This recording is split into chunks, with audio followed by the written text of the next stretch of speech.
ہم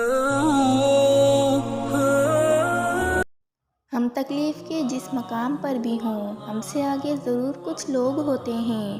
ان کو دیکھ کر ہمیں شکر کی لاٹھی تھام لینی چاہیے تاکہ راستہ سہولت سے کٹ سکے۔ قرآن ایک ایسا ساتھی ہے جو سکون کے خزانے دیتا ہے۔ اذیتیں انسان کا مقدر بن جاتی ہیں، انسان سے ایسا گناہ چھڑوا دیتی ہے جو اس کے لیے چھوڑنا بہت مشکل ہوتا ہے، دل نرم ہو جاتا ہے۔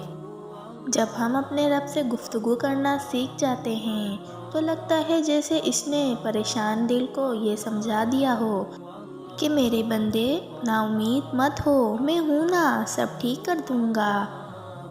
جن حالات سے اللہ آپ کو گزار رہا ہے اس پر صبر کریں، اللہ اس کا اجر کئی گنا زیادہ دے گا، بے شک وہ قادر ہے، ایک لمحے سے بھی پہلے ہمارے سارے خسارے نفع میں بدل دے گا۔ ہاتھوں کی لکیروں پر نہیں، رب کی رحمت پر یقین رکھو۔ دنیا میں دنیاوی مقصد تو بہت ہیں لیکن آخری مقصد اللہ کی عبادت ہے اور وہ نماز ہے، اور بے شک اللہ کی ہمارے ہر عمل پر نظر ہے۔ گناہ بھی ہزاروں رنگ کے ہوتے ہیں جس میں نیکی چھپ سی جاتی ہے، جبکہ نیکی تو صرف سفید رنگ کی ہوتی ہے جس میں گناہ کی سیاہی صاف نظر آتی ہے۔ تو اپنے اعمال کی چادر کو روشن اور گناہوں کے رنگوں سے محفوظ رکھیں۔ ڈرتے کیوں ہو تم؟ اللہ ہے نا، وہ بچا لیتا ہے، وہ تمہیں ایسی مصیبت میں نہیں ڈالے گا جس کا سامنا نہ کر سکو۔ اگر کسی مشکل میں ڈالتا ہے تو دراصل وہ تمہیں اس کے ذریعے بہت کچھ سکھا رہا ہوتا ہے، اور یاد رکھو کہ وہ ہمیشہ تمہارے ساتھ ہے۔ یہ دنیا مل بھی جائے تو کیا ہے، یہ سب کچھ عارضی ہے، ہمیں اللہ کی محبت کو پانا ہے، اللہ کا ہونا ہے۔ رسول اللہ صلی اللہ علیہ وآلہ وسلم کا ارشاد ہے، جس انسان کا دین اور اخلاق تمہیں پسند آ جائے تو اس سے اپنی بیٹی کا نکاح کر لو۔ اللہ کے نور کی کیفیت یہ ہے کہ نور پر نور چڑھا ہوا ہے، اللہ جسے چاہتا ہے اپنے نور کی طرف رہنمائی کرتا ہے۔ زندگی کی حقیقت کو بس اتنا ہی جانا ہے، درد میں اکیلے ہیں، خوشیوں میں زمانہ ہے۔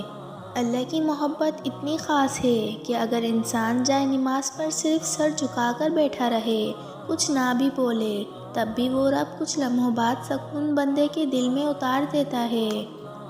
ہمارا اللہ اتنا مہربان ہے کہ ہماری عبادت اور تقوی کو ہمارے چہروں سے ظاہر کر دیتا ہے، مگر ہمارے گناہ ساری دنیا سے پوشیدہ رکھتا ہے۔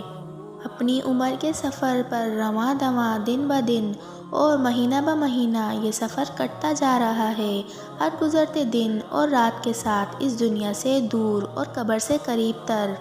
کچھ لوگ تو بس دنیا کی زندگی کو ہی اصل زندگی سمجھتے تھے، مگر یہ نہیں جانتے کہ اصل زندگی تو آخرت کی زندگی ہے، بے شک ہر سوالات کے جوابات دینے ہیں۔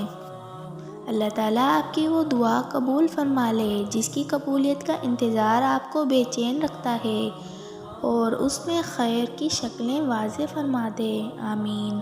جن کو اللہ پاک سے مانگنے کی عادت ہو وہ کبھی خالی ہاتھ نہیں رہتے، ان کے دل کبھی پریشان ہو بھی جائیں تو جلدی اللہ آسرا دے دیتا ہے۔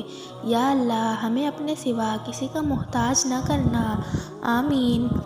یہ زندگی ہر قدم پر امتحان مانگتی ہے، کبھی ضعف کا، کبھی نفس کا اور کبھی صبر کا۔